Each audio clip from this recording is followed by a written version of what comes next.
Bagong lipat si Mang Inigo sa isang baryo kung saan siya itinapo ng kapatid niyang si Robbie. Lumayas kasi siya sa dati niyang baryong kinalakihan dahil tadtad ito ng problema at reklamo patungkol sa pagnanakaw at sa panghihipo ng mga kababaihan. Kaya mas pinili ng matanda na sundin ang mas nakakabatang kapatid upang makaiwas na rin sa mga taong gustong pumatay sa kanya. Kuya Inigo, siguro naman dito magtitino ka na. Kung dun sa baryo natin, marami tayong kapitbahay. Dito, napakadalang. O na Robbie, magbabago na ako utol. Maganda nga rito tahimik, puno, bukid. Yan lang ang madalas ko nakikita. Siguro naman makakaiwas na akong manghipo at manilip ng kababaihan. Hilig ko pa naman yung bata. Yan ka na naman Kuya Inigo Tigil mo na yan. Sige. Teka, kanino ba itong kubong ito? Sa dati kong kasamahan niyan kay Robert. Wala na siya rito. Nasan na? Patay na. Patay na? Bakit? May problema ba doon? Nagulat naman ako. Patay na pala yung tao tapos patitirahin mo ko rito sa kubo niya. No choice na kuya. Sumunod ka na lang. Sige, aalis muna ako. Babalik ako mamayang hapon at dadalang kita rito ng rason na pagkain. Siya nga pala, dyan sa likod nandyan yung kuhanan ng tubig. Oo, sige. Unang araw pa lang doon ni Mang Inigo, medyo naiinip na siya dahil hindi siya sanay sa ganong klase ng buhay. Yung tipong dati ka nang galing sa maingay na lugar tapos bigla kang lilipat sa tahimik na lugar.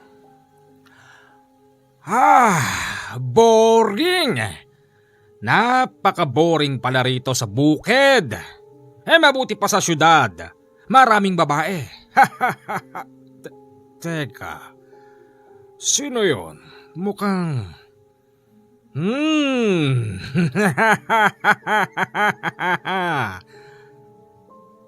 Natanaw ni Mang Inigo ang isang matandang babae na may kasamang dalaga na nakasuot ng pambukid. Hindi niya ito nilapitan kasi ang dalawang yon ay papalapit sa kanyang kubo. Hindi nagtagal, nagtanong sa kanya matandang babae. Magandang araw ho.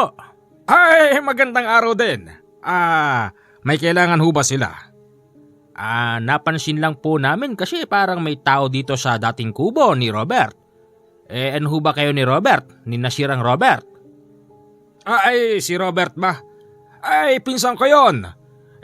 Nasabi sa akin ang tatay niya, wala na raw nakatira dito kaya ako muna ang titira dito para malinisan ko na rin tong paligid ng kubo. Tsaka yung bukid niya nakatenga. Walang nag-aane. Sayang naman yung lupa kaya ako na ho ang nagpresenta.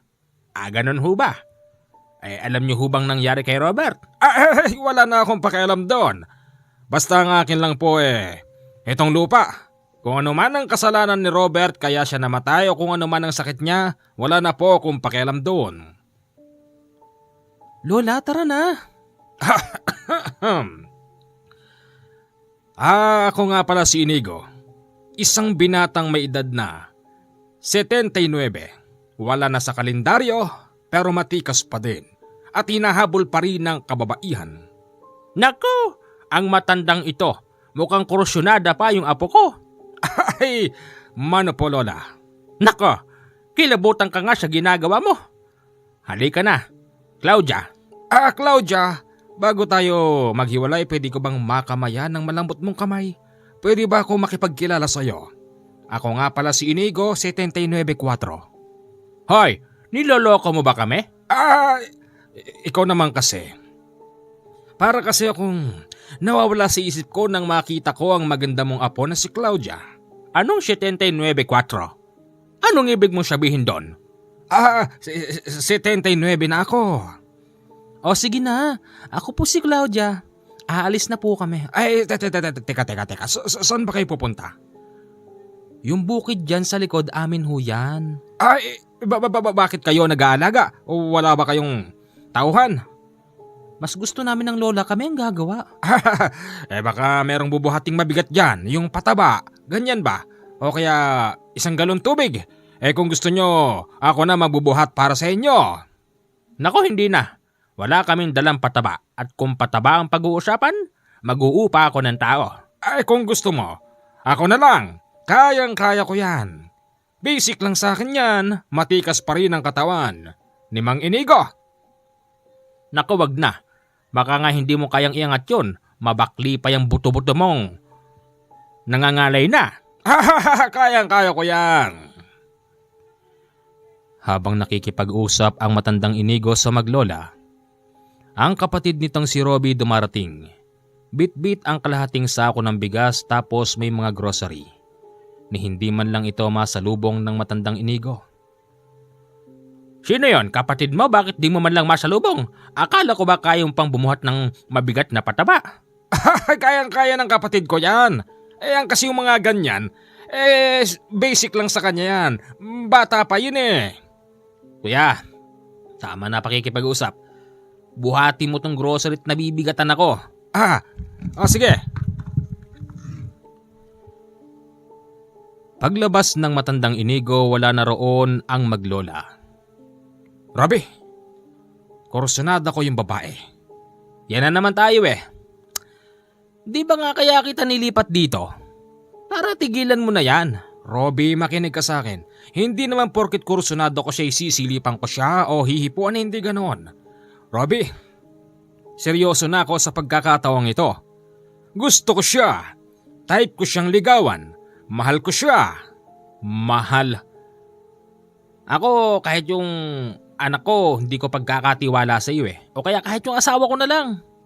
Wala kang tawak, Kuya Inigo. Lahat papatusin mo. Sobra ka naman. Magpasalamat ka. Dahil magkapatid tayo sa ina at ako lang ang bukod tanging tumanggap sa'yo. Kaya ngayon binigyan kita ng pagkakataong gusto ko habang nandirito ka magbago ka na, kuya. Dahil kapag hindi ka nagbago, ako mismo magpapalayas sa'yo dito at sisiguraduhin ko na hindi mo na malalapitan pa ibang mga kapatid natin dahil sirang-sira ka na doon. Mag-isip kang mabuti. Itong mga pinamili ko na to para sa'yo. Inutang ko lang yan. Tumatanaw lang naman ako ng utang na loob kasi tandang-tanda ako noon. Nung nabubuhay pa yung nanay natin, inaalagaan mo ko, yun lang. Pero sa ibang bagay wala na akong dapat na ipagpasalamat pa sa'yo, Kuya Inigo. Sige na, Utol. Pasensya ka na. Alam mo namang magandang lalaki tayo eh. Nakikinig ka ba, kuya? Tigilan mo nga ako dyan sa ganda-gandang lalaki na yan. Sige. May dala ka bang alak dyan? Meron dyan, 3 boteng bilog yan. Pang 1 buwan mo yan ha? Sige. Pag-alis ng kapatid, agad na nagbukas ng bilog na alak si Mang Inigo. Saglit lang niyang tinungga ang isang bilog na alak. Tapos muli niyang natanaw ang maglola na naglalakad papalapit sa kanyang kubo. Pinagmamasdan niya ang dalagitang si Claudia. At nang mapansin ng dalagang nakatingin ng matanda, bigla na lamang ito nagtakip ng muka na parabang natatakot sa itsura ng matandang Inigo. Sinundan niya lang ito ng tingin hanggang sa makalabas ng mga yon sa kabukiran. Mabilis namang tumayo ang matanda para sundan yon hanggang sa nakarating siya sa pinakamalapit na kapitbahay na kulang 1 kilometro ang layo. Nakita niya na doon pumasok ang maglola. Kubo lang din pala ang bahay ng maglola at sila lang din ang nakatira doon. Tapos sa paligid ng bahay nila, merong mga naglalakihang puno ng ipil-ipil. May mangga, may duhat tapos may kamyas sa likod. At sa harapan merong mga naglalakihang bunga ng bayabas. Nang mapansin ng matandang Inigo na nagsarado na ng pintuan ang maglola. Dahil medyo pahapon na nung oras na yon at madilim na rin. Pumunta siya sa likod kung saan merong isang maliit na CR Nagawa lamang sa pawid pero wala itong bubong. Sumilip siya roon at tiyempong nakita niya ang dalagang si Claudia na hubot-hubad. Napapangiti siya ng lihim. Claudia, napakaganda mo talaga. Pabulong na wika ng matanda habang ito'y natatawa at ng lalaki ang mga mata. Magpahanggang doon, hindi pa rin niya maalis ang sakit nitong pangboboso. At pagkatapos maligo ng dalaga, mabilis din itong pumasok sa loob. At nang aalis na ang matanda sa kanyang pinagsisilipan, laking gulat niya dahil meron siyang nabangga. Madilim na nung oras na yon kaya hindi niya alam kung ano yun. Hanggang sa, Tao ka ba? Hoy! sa lakas ng pagsigaw ng matanda para bang narinig yon ng maglola sa loob ng kubo, kaya't mabilis siyang nagtatakbo papauwi sa sarili niyang kubo. At pagdating doon, hindi niya makalimutan ang nakita niya sa babae. Ayon kay Mang Inigo, ito pa lang ang klase ng babae na nakitaan niya ng ganong kagandang katawan. Sabi nga ng Mang Inigo, perfect daw ang katawan nito. Hindi ako makatulog. Gusto kitang ariin, Claudia. Hindi bale. Marami naman akong pwedeng gawing dahilan. Kasi merong bayabas doon. Maraming prutas. Pwede ako manghingi kunwari.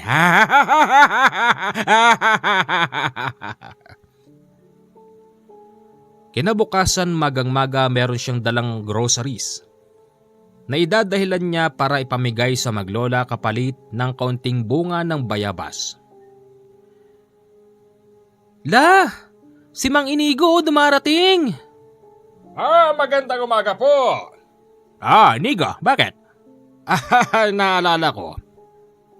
Medyo nasa malayong kabihasnan nga pala tayo. Naisip ko na baka wala na kayong stock na groceries dyan. May dala ako para sa inyo pero huwag kayong mag-alala, meron niyang kapalit.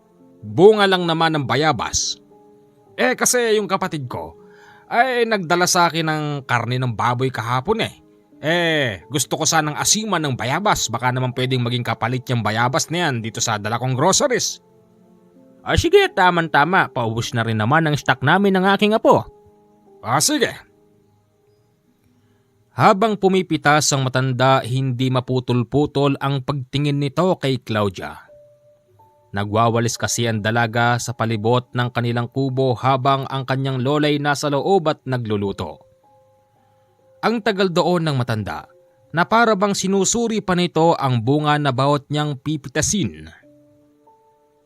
Hoy, Inigo, hindi ka pa ba tapos dyan? Kalahating oras ka nang nasa puno. Pinipili ko kasi yung walang uod. Yung masarap, yung maasim. Medyo maarte kasi ako pagdating sa mga bunga Ganun ba? Sige, kumain muna tayo. Hindi ko yung tatanggihan. Mabilis bumaba ang matandang Inigo sa puno kung saan ito nakaukyabit. Pinapasok naman siya ng maglola sa loob at doon niya nakita ang kalinisan. Nakakita rin siya ng isang lumang larawan na halos kamukha ni Claudia. Sino yung babaeng yan? Kamukha mo, ikaw ba yan? Nanay ko yan? Nasa na si nanay mo? Wala na.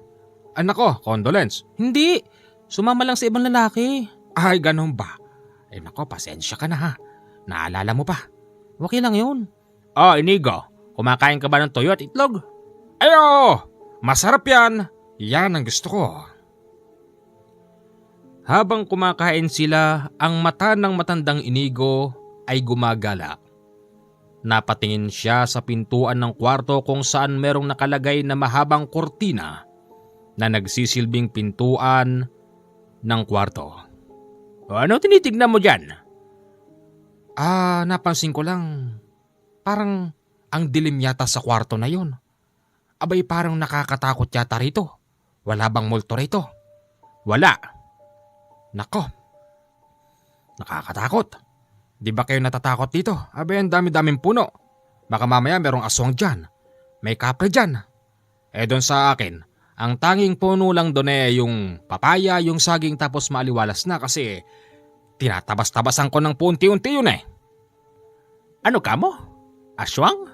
Ah, Hindi lang aswang ang meron dito. Meron ding mga maligno. May engkanto. May kapre. ano? Nagbibiro lang ako. Pero hindi ako nagbibiro. Halos gabi-gabi, may nararamdaman kami dito ng apo ko hanggang siya nasanay na lang kami. Hindi naman kasi kami sinasaktan ng mga yun.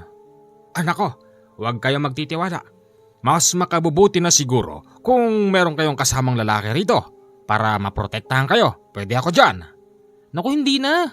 Sanay na kami ng lola. Tsaka, di naman makakapasok dito mga yun. Di ba la, may medalyon tayo? Oo naman. Medalyon? Anong medalyon yon? Ipinakita kay matandang Inigo ang nasabing medalyon. Aba, ayos to ah. Mukhang malakas to. Patay ang laman lupa rito. Sigurado ako dyan.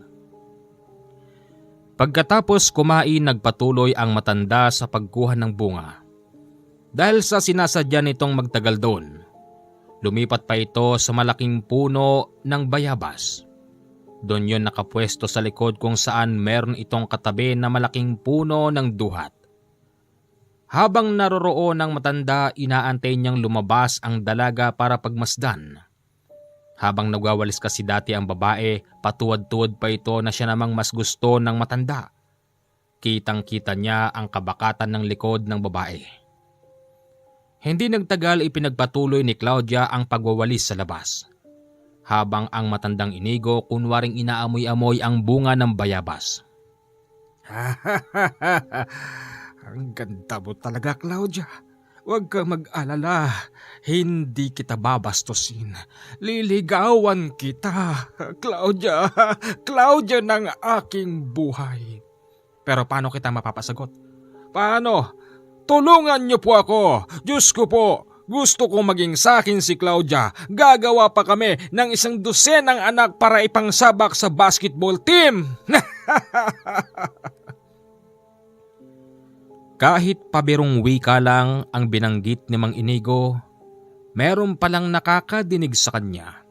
At ang mas matindi pa rito, sinagot siya. Wala bang sasagot dyan ng aking mga katanungan? Tutulungan niyo ba ako kay Claudia para ako'y mahalin niya at ipinapangako ko dito pa lang ako magbabagong buhay kung sakasakali man? Gusto mo ba talaga siya? Sino yan? Ang tanong ko, sagutin mo. Gusto mo ba talaga siya? Ha? Sino ka? Nasaan ka? Wag mo akong takutin, baka ako'y mahulog dito, mataas to. Pagtingin ng matanda sa mas mataas na bahagi ng duhat, nakakita siya roon ng aninong kulay itim. Gumagalaw ang anino na yon at korting tao. Tapos ito'y nananabako. Ikaw yung nabangga ko kagabi. Ano ka? Multo? Bigla na lamang naputol ang sanga na tinutungtungan ng matandang Inigo kaya't dere-diretso siyang nahulog sa lupa. Hanggang sa ito ay tuluyang nawala ng malay. Mabilis siyang pinulot ng maglola. Ipinasok siya sa loob at binihisan, pinunasan. Nagising na lang ang matanda, medyo papahapon na. Wala doon ang maglola dahil kasalukuyang nasa labas sila. Ano ba nangyari sa akin? Kanina okay pa ang paningin ni Mang Inigo sa paligid ng kwarto. Pero unti-unti na lang ito napalitan ng kadiliman. Halos wala na siyang nakikita nung oras na yon. Asan ba ako? Bakit ang dilim? Nandito ka sa aking bahay. Gusto mo ba talagang mapasayo ang dalaga na yun? Sino ka ba kasi? Huwag mo naman akong takutin, kaibigan. Ako ang tagapagbantay ng lugar na ito. Ang tanong ko, sagutin mo. Gusto mo ba talagang mapasayo ang dalaga na yun? Oo. Kung ganon, Kaya ko siyang ipagkaloob sa'yo. Pero, kailangan mo kong bayaran. Babayaran? Ano namang ibabayad ko sa'yo? Wala akong pera dito. Kailangan mong kumuha ng dugo. Dugo? Aba, anong klaseng dugo? Dugo ng hayop, dugo ng baboy, ng baka, ng kalabaw, ng kambing, ng aso, ng pusa. Tumigil ka. Dugo ng tao. Patayin mo ang isang tao. Makakabayad ka na. Sanay ako dyan. Kayang-kaya ko yan. O sige, yun lang pala. Walang problema yan. Pero teka, at paano mapapasakan si Claudia? Paggising mo bukas sa'yo na siya. Sisiguraduhin ko yan.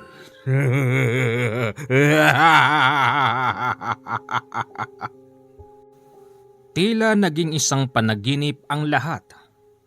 Kasi kinabukasan, mahal na siya ni Claudia.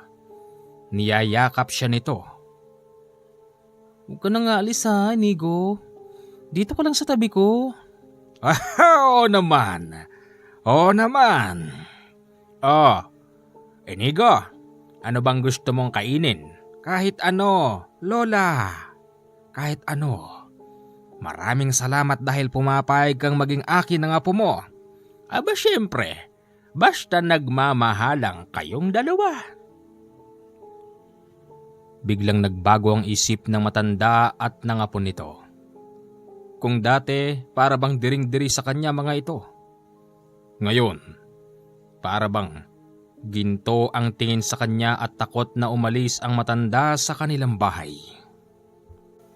Nang dahil sa nangyari na yon, nagkaroon pa ng pagkakataon na magkaanak si Mang Inigo sa dalaga. Lumipas ang isang buwan, nagdadalang taon na ito. Nang dahil doon mas lalong napapamahal si Mang Inigo sa dalaga. Lumipas pa ang 4 na buwan, lalo nang lumalaki ang tiyan ng dalaga. Hanggang sa isang araw, napadaan doon ang kanyang kapatid na si Robbie. Kuya, ano ba nangyari sa'yo ha? Aba, hindi mo ba nakikita? Meron na akong pamilya at nagmamahalang kaming dalawa. Kuya, totoo na ba yan? Totoo, buntis na nga ako eh. Maganda kung ganon. Magkakaroon pa pala ako ng pamangkin sa'yo. Iba ka talaga, Kuya Inigo. Sabi ko naman sa'yo, Robbie. Pag minahal ko, at minahal din ako, seseryosohin ko yan. Hindi pwedeng hindi ako magkakanak dyan. Matapang yata kamandag ng lahi natin. Teka, sino yun, Robbie? Kasama mo ba yun? Ha? Asan? Ayun tao na yun. Aba hindi ah. Ngayon ko lang nakakita rito yan. Aba sino yon? Hoy, anong ginagawa mo dyan? Biglang umalis ang tao na yon pero nag-iwan ito ng matalim na tingin sa tiyan ng babae. Pagsapit ng gabi, patulog na sana sila nang makaramdam sila ng kakaibang kaluskos sa likod tapos kakaibang angil. Na ayon naman sa matanda, dati na nilang naririnig yun. Pero sa ilang buwang pananatili doon ni Mang Inigo, ngayon pa lang siya nakadinig ng ganun. At lubhang mas nakakatakot kesa sa mga dating nagpaparamdam. Ano ba yan? Wala yan. Huwag mong isipin yan, Inigo. Ganun pa man hinayaan ito ng matandang Inigo. Hanggang sa nakatulog na rin siya at nakayakap kay Claudia. Laking gulat na lang ng matandang Inigo nang makita niyang sa paahan ng tinutulugan nila merong nakatayo. Korteng tao yun. Kahit na nakapatay ang ilaw sa lahat, kitang-kita niyang gumagalaw yun. At ang mas nakakatakot pa rito yung mga mata nitong mapupula na animoy mga yosing nakasindi sa dilim. Ha? Sino ka? Paano ka nakapasok dito? Nagising din noon ang buntis na asawa. Laking gulat nito bakit may ibang tao sa loob. Nakahawak pa ito sa paa ng buntis. Kaya't ang ginawa ng matandang Inigo, mabilis itong kumuha ng itak sa ilalim ng kama.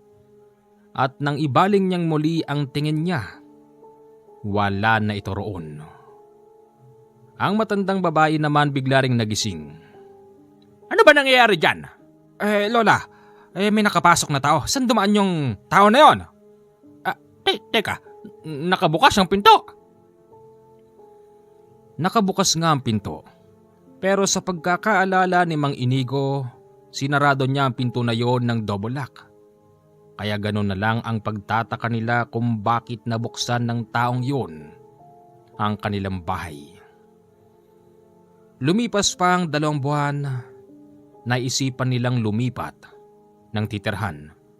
Mas lalo kasing nagiging delikado ang sitwasyon. Lilipat muna tayo. Sige, kahit saan sasama ko. Ang matandang lola ng napangasawa nito, meron pa palang isang lupa. At yun ay nandoon sa gitna ng mga kabahayan. Maraming tao at marami ding mga nagtitinda sa paligid. Tila ba nakalimutan na ni Mang Inigo ang naging pangako niya sa nilalang na kailangan nitong magbayad ng dugo. Hanggang sa isang gabi, sumisigaw ang asawa nito dahil sa pananakit ng tiyan.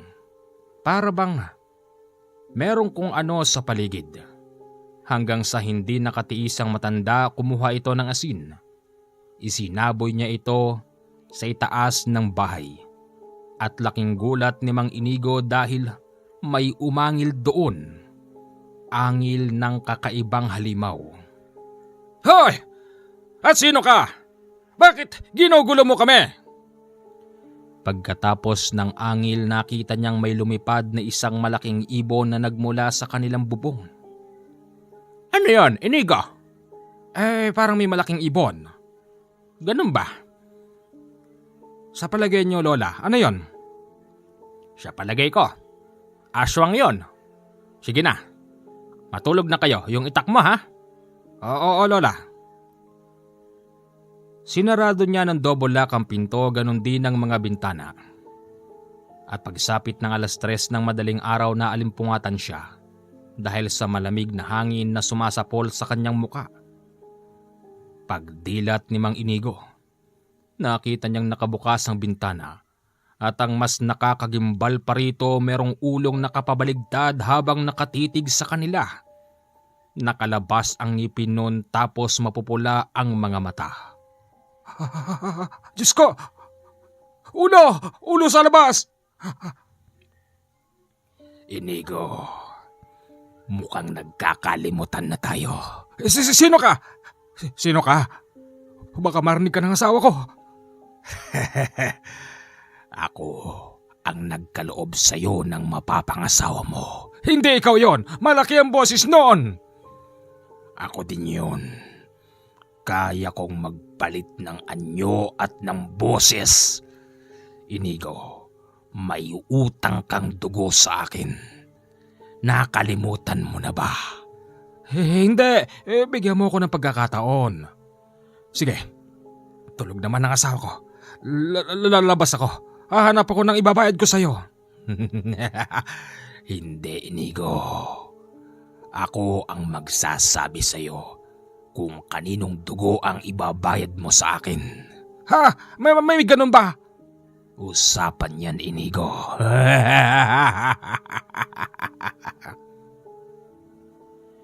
Bigla na lamang nawala yon dahil nabalutan ito ng itim na usok. Hindi mawari ni Mang Inigo kung yun ba ay aswang o engkanto o kung ano paman. Dahil sa hindi siya makatulog nung oras na yon, nagsindi siya ng sigarilyo at lumabas ng bahay. Pagtingin niya, bilog na bilog ang buwan. Tinignan niya yung bubong. Nakakita siya roon ng 2 lalaking nakahubad. Mabilis niyang pinatay ang sigarilyo at pumulot ng bato. Binato ang 2 lalaking nakahubad na inakala niya yung mga normal na tao. Hanggang sa biglang napasigaw na lang ang asawa nito sa loob. Pagpasok niya sa kwarto, nakita niyang merong 2 naghahaba ang dila ang nagmumula sa bubong ng bahay. Kumuha siya ng itak para ito'y itakin. Tinamaan niya yung isa kaya ito umangil ng napakalakas. Claudia, ayos ka lang ba? Pagtingin niya sa tiyan ng asawa niya, mayroon itong sanap-sanap na dugo na ayon kay Claudia hindi niya naramdaman. Pero nakita niya yung mahabang dila kaya ito napasigaw. Lumabas ang matanda, bitbit ang kanyang itak at tila ba ito'y naghahamon. Pero imbis na ang mga aswang na yon ang lumabas, mga lasing na kapitbahay ang gustong pumatol sa kanya. Buma kayo dyan! Mag-toast tayo! Papatayin ko kayo! Sigaw ng matanda na siyang nakapagpatrigger ng mga kapitbahay na langon-lango. Uy! Hinahamon mo pa kami ng patayan? Ha? Hindi ikaw yon. Sinong hinahamon mo ha? Huwag ka nang lalapit. Hindi ikaw yung hinahamon ko ng away. Hindi away yung hamon mo. Ang hamon mo patayan. Kay bago-bago mo rito, akala mo kasi nung siga rito. Bigla siyang hinataw ng kamao ng lalaking lasing at yung mga kasama nito dinampot siya at pinagtatadyakan. Sa daming kumulata kay Mang Inigo, hindi na niya alam ang sumunod na nangyari. Nagising na lang siya kinabukasan, nandun na siya sa barangay at pinupunasan ng kanyang dugo. Ano bang nangyayari? Diyos ko.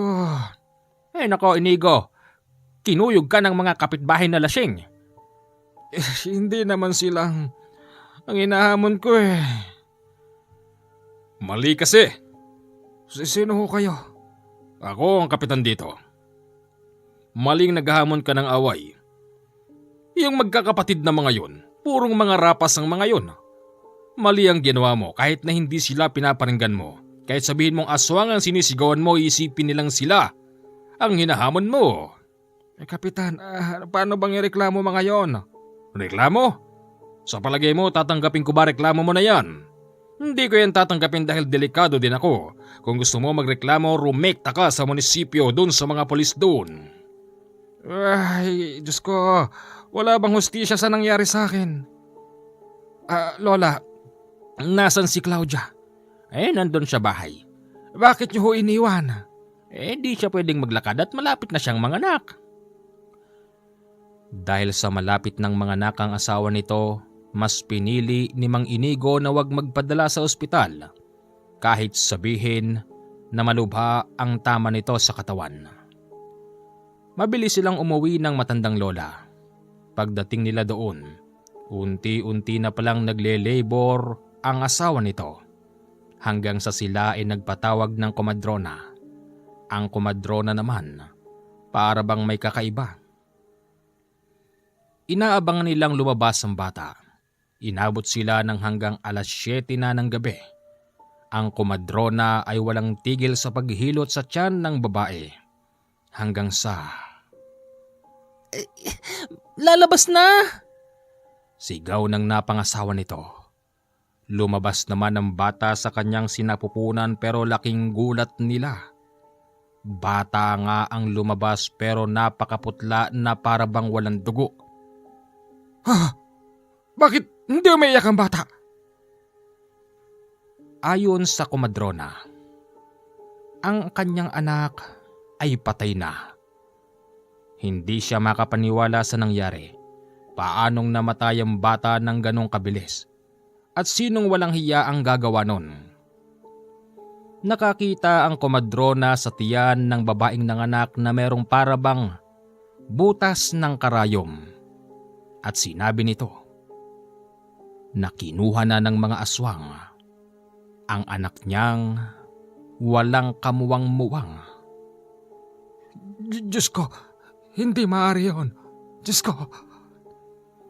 Ito sana ang unang beses na magkakaroon ng anak si Mang Inigo. Pero tila ba pinagkait pa sa kanya ng langit at lupa ang bagay na yon. Nang dahil sa nangyari, natuto si Mang Inigo na magdasal. Pumupunta ito mag-isa sa simbahan kahit na gabing-gabi. Hanggang sa hindi niya inaasahang nagpakita sa kanya ang nilalang. Ikaw! Hindi pa ako makakabayad sa ngayon. Wala ka nang dapat na bayaran, Inigo, dahil nakuha ko na ang kabayaran. Anong...